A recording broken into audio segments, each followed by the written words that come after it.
welcome to my channel. I thought I would do a video on my gazebo I built last fall in the fall of 2025.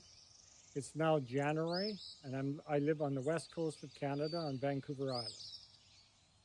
I'm fairly new to YouTube. I posted a video a year ago with regards to my vacation rental on my property. It was my intention to always build an Octagon Gazebo. So my neighbors and friends have told me you should do a video on some of the projects you've done.